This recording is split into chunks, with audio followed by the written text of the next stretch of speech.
एक बार की बात है, राजा अकबर के दरबार में एक चोरी का मामला आया। राजा अकबर ने चोर को गुस्से से कहा, झूठ बोलना बंद करो और अपने जुल्म को कबूल कर लो, क्योंकि हमें झूठ से उतनी ही नफरत है जितनी अपराधियों से। और इस बात को यहाँ सब जानते हैं, इसीलिए यहाँ कोई भी झूठ नहीं बोलता। चोर ने हंसते हुए कहा, मैं नहीं मानता इस बात को जहाँपना। मैं शर्त लगा सकता हूँ कि इस दुनिया में ऐसा कोई नहीं है जिसने कभी ना कभी झूठ ना बोला हो।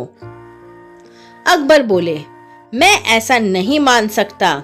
सब मेरी बहुत इज्जत करते हैं और झूठ नहीं बोलते।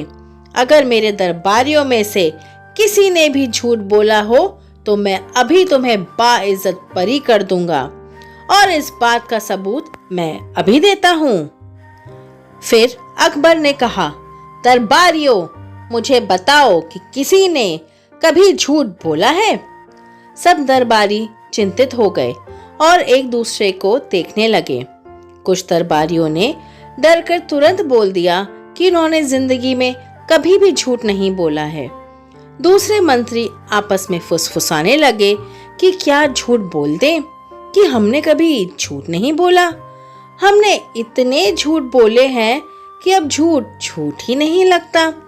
दूसरे मंत्री बोले, चुप करो, अभी क्या बोलना है ये बताओ। दोनों मंत्री कोई बातें करते देख अकबर बोले, ये क्या फुसफुसा रहे हो दोनों? जो सवाल पूछा गया है उसका जवाब दो। कभी झूठ बोला है या नहीं?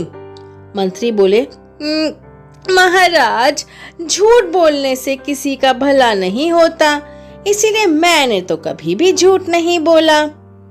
फिर बादशाह ने बीरबल से पूछा, बीरबल, क्या तुमने कभी झूठ बोला है? बीरबल बोले, महाराज, मैंने अपनी निजी जिंदगी में कभी ना कभी तो झूठ बोला ही होगा। यह सुन के बादशाह चौंक गए और वो चोर भी हंसने लगा। बादशाह को बहुत क्रोध आ गया और बोले, ये तुम क्या कह रहे हो बीरबल? तुम तो मेरे सबसे प्रिय हो और तुमने ही ऐसी हरकत की है। हमें बहुत शर्मिंदगी हो रही है। बीरबल बोले, महाराज, ऐसी बात नहीं है। जिंदगी में कभी ऐसी परिस्थिति आती है कि झूठ बोलना ही पड़ता है।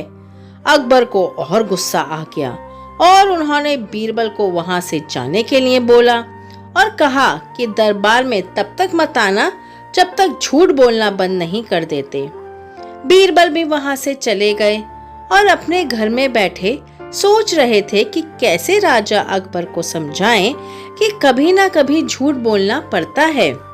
तभी उनके हाथ में एक जौ का बाली आ गई।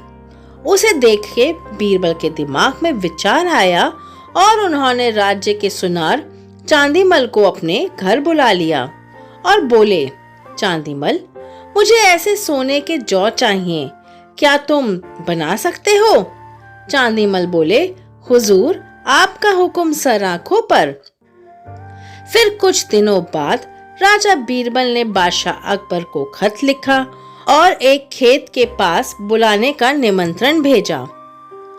राजा अकबर ने भी निमंत्रण स्वीकार कर लिया और बीरबल के पास चले गए। बताओ बीरबल, अब क्या झूठ बोलना है? हम सबको यहाँ क्यों बुलाया है? बीरबल ने अपने थैले से सोने के जौ निकाले और बोले, बादशाह, ये सोने के जौ खेत में बोने हैं, इससे सोने की फसल आएगी। यह सुन के बादशाह अकबर चौंक गए। वो बोले, तो फिर हमें यहाँ क्यों बुलाया है बीरबल? बीरबल ने कहा, बादशाह, इस काम में मुझे आप सबकी मदद चाहिए। अकबर ने कहा, कैसी मदद? फिर बीरबल ने कहा, महाराज, ये जौ वही बो सकते हैं जिसने कभी अपनी जिंदगी में झूठ नहीं बोला हो। इसीलिए मैंने आप सबको यहाँ बुलाया है, क्योंकि आप सब सच्चे और सीधे हैं और मैं रहा झूठ बोलने वाला। ये काम मुझसे नहीं हो पाएगा, क्योंकि अगर कोई झूठा इंसान इन्हें बोएगा तो उसका सर उसी समय फट जाएगा। अकबर बोले, अच्छा तो ये बात है। कोई नहीं, दरबार के सभी मंत्री यही हैं जिन्होंने कभी झूठ नहीं बोला। वो जरूर तुम्हारी मदद करेंगे और ये जौ बो देंगे। फिर बीरबल बोले, जरूर, क्यों नहीं। जिस किसी ने भी झूठ नहीं बोला वो कृपा करके आगे आ जाइए और मेरी मदद करें।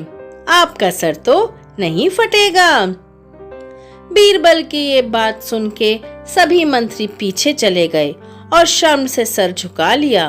ये देख बादशाह बहुत क्रोधित हो गए और बोले, ये क्या, आप सबने हमसे झूठ बोला है। फिर बीरबल कहते हैं, कोई बात नहीं महाराज, आप गुस्सा ना हो, आप तो सच्चे हैं। आपने तो कभी झूठ नहीं बोला, फिर आप ही ये जौ बो दीजिए। बीरबल की ये बात सुनकर अकबर सोच में पड़ गए। मन ही मन बोले, मैंने कभी ना कभी झूठ बोला ही होगा, कभी रानी साहिबा से या किसी और से। अगर मैं सोने के बीज बोऊंगा तो मेरा सर फट जाएगा, मेरा इतिहास में नाम मिट्टी में मिल जाएगा। फिर अकबर बोले, वैसे तो हमें याद नहीं आ रहा, लेकिन हो सकता है हमने भी कभी ना कभी किसी ना किसी से झूठ बोला हो। बीरबल हंस के बोले, हाँ, मैं आपको यही तो समझाना चाहता था महाराज कि हमसे जाने अनजाने में झूठ निकल ही जाता है, कभी किसी का दिल रखने के लिए तो कभी किसी की भलाई के लिए। अकबर बोले, सही कहा बीरबल तुमने, अगर झूठ बोलने से किसी का भला होता है तो वो झूठ झूठ नहीं माना जाता।